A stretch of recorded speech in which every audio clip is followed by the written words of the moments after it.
मुगानि दावहारु करेन्द्रनाथ बसुमतारी बड'लेण्ड सोमावसारनायनि सासे मैखोम दैदेनगिरि बड'फानि बड'लेण्ड आलादा रायजो दाबिनायनि समाव BPSCनि चेयारमेन जानानै आरो दुलाराय बर' फरायसा आफादनि बारग' आफादगिरि महरै बिथाङा बड'लेण्ड आलादा रायजोनि दाबिनि समाव मैखोमै बिथाङा सोमावसारनायाव दैदेनगिरि हिसाबै बाहागो लादोंमोन। बिथाङा सासे आरो महेश्वर बसुमतारी जाय बिथाङा समाज आरो हारिनि थाखाय दुलाराय बर' फरायसा आफादनि गाहाय नेहाथारि महरै 1993 मायथाइनिफ्राय 95 मायथाइसिम मैखोमै बिफाव लानानै बिथाङा हाबा मावदोंमोन। बे साथाम गेदेमा सुबुङा जोंनि गेजेराव गैलिया, नाथाय बिथांमोना जोंनि जेब्लाबो थुलुंगानि माने फुंखा आरो जेब्लायबो बिथांमोना जोंखौ इन्सपिरेसन होयो। दा बे साथामबो गेदेमा सुबुंनि गोसोखांथियाव जोङो जुगामि मोनसे मुसुखा बेखेवनानै बा मुसुखा गायसननानै बिथांमोननि महर मुस्रि, बिथांमोननि फिल'सफि, बिथांमोननि जि प्रिन्सिपलखौ जों जेब्लायबो इन्सपिरेसन हिसाबै जाहाथे मोननो हायो।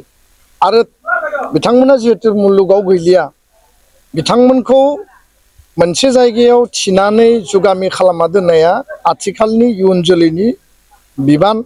आरो दुलाराय बर' फरायसा आफाद रौता ओनसोलनि उदालगुरि जिल्लानि रायजो राजाफोरनियाव मोनसे आपिल आरो दाबि दङमोन। आरो बे आपिल आरो दाबिखौ दुलाराय बर' फरायसा आफादा बिटिआरनि मानगोनां चिफ प्रमद बर' बिथांनि खाथियाव लाखिदोंमोन। आरो मानगोनां चिफ बिथाङा जोंनि जि रिकुवेस्ट बेखौ मान होनानै साथामबोनि मुसुखा गायसननायनि थाखाय बेयाव पार्क मोनसे बिथाङा सेंसन खालामदोंमोन। दिनै बेखौ जोङो ज' बयबो बेयाव बर'ल' नङा, गुबुन गुबुन हारि माहारि बयबो बेयाव बाहागो लाफैदों। फरायसा फरायसुलि, बेयाव इन्टेलेक्सुवेल, बेयाव गोबां एकाडेमिशियान, इडुकेसनिस्ट।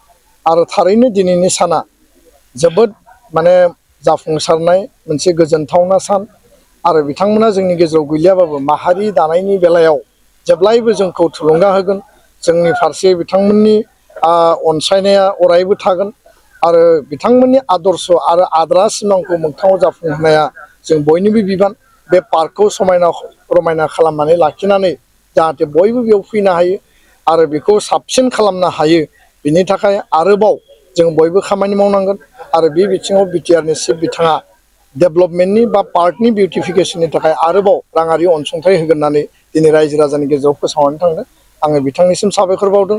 आरो न'खरनि माने साथामबो गेदेमानि न'खरनिफ्राय जाय बिथांमोना दिनै बाहागो लाबाय मुसुखा बेखेवनायाव बिथांमोना बिबार बावबाय, आं बिथांमोननिसिमबो रोजा रोजा साबायखर बावबाय। गोजोन्थों।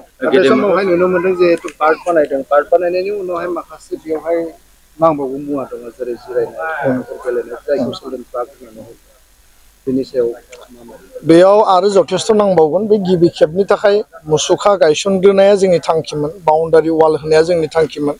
दा बेयो मोनसे लेभेलसिम जाबाय। दा बेयाव जिरायनो थाखाय बा फिसा फिसा मेल मिटिं जानो थाखाय मोनसे न' नांगौ। गथ'फोरनि गेलेनायनि थाखाय चिलड्रेन पार्कनि जिखिनि इन्सट्रुमेन्ट दङ, मेटेरियेल दङ, बेखौ नांगौ। आरो साखाथियावनो जिहेतु फख्रिया नांजाबनानै दङ, बे फख्रिया एसे माने खाथियाव दङ, बेखायनो बिनि थाखाय गार्ड वाल प्रटेक्सननि थाखाय आरो बिउटिफिकेसननि थाखाय गोबां खामानि मावनांगौ दङ। दा प्रमद बर' मानगोनां बिथाङा खोथा होदों रायजो राजानि सिगाङाव जे बिनि थाखाय आरोबाव 1 कौटि रां बेयाव होगोन होननानै रायजो राजानो बिथाङा कमिटमेन्ट होना गालांदों। आरो बेखौ मावफुंनो हायोबा जथेस्थ' बेखौ मोनसे लेभेलाव इमप्रुभ खालामनो हागोन। गेदेमा बिथांमोननि जिउ जारिमिनखौ गोजोर खालामनो थाखाय खौरां बा जारिमिनारि मोनसे जोबबावनायनि बाथ्रा बुंदों, बे बिथिङाव दुलाराय बर' फरायसाफोर थारैनो बियो गोजोनथावना बाथ्रा।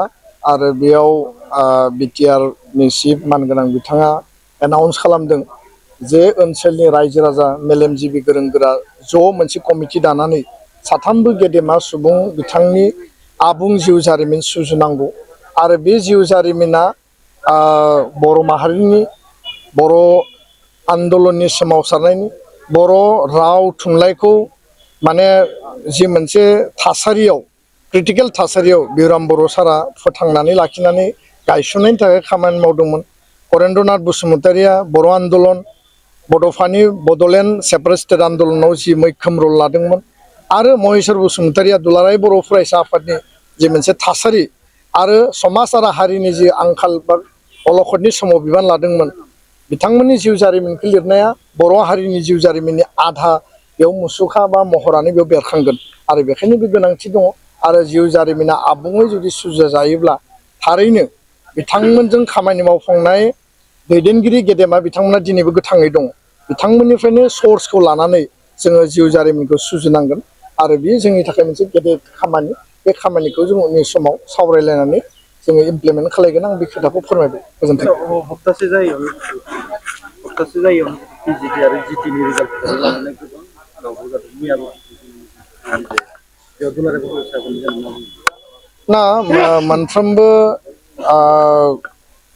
एन्ट्रेन्स एग्जाम रिक्रुटमेन्ट एग्जामनि उनाव रिजाल्ट ओंखारो आरो रिजाल्टनि उनाव रिक्रुटमेन्ट बा सिलेक्सन प्रसेसा जानायनि उनाव बेखौ एपइन्टमेन्ट होनाय जायो दा बेयाव इन्डिभिजुवेलि केन्डिडेटफोरा जायफोरा एप्लाइ खालामदोंमोन जायफोरनि एक्सपेक्टेसन दंमोन बयनियावबो गावबा गावनियाव मोनसे हिसाब निकास थायो आरो ग्रिभेन्सेसफोर थायो आरो बिथांमोनाबो सानदों जे मेरिटनि आधाराव आंबो मोननांगौमोन बैबो मोननांगौमोन आङो बै खालिबो बुंदों गोबां केन्डिडेटआ जोंनियावबो माखासे कमप्लेन होफैदों जे बिथांमोननि जि एन्सार कि दङ बे एन्सार कि मथे बिथांमोना बुरजा नम्बर मोननांगौमोन खिन्थु बिथांमोननि सेलेक्सन बा मेरिटआव फैयाखिसै दा बे मेटारखौ लानानै director of education Jagdish Prasad ब्रह्मखौ टेलिफनयै बुंनाय जादों आरो जोंनिफ्राय बिथांखौ खावलायनायबो जादों जे एक सप्ताहनि जि मोनसे टाइम होनानै बिथांमोना केन्डिडेटफ्रा जुदि गावबा गाव ग्रिभेन्सेसफोर दङबा बेखौ साबमिट खालामनांगौ आरो बिनि उनाव बिथांमोना भेरिफाइ खालामगोन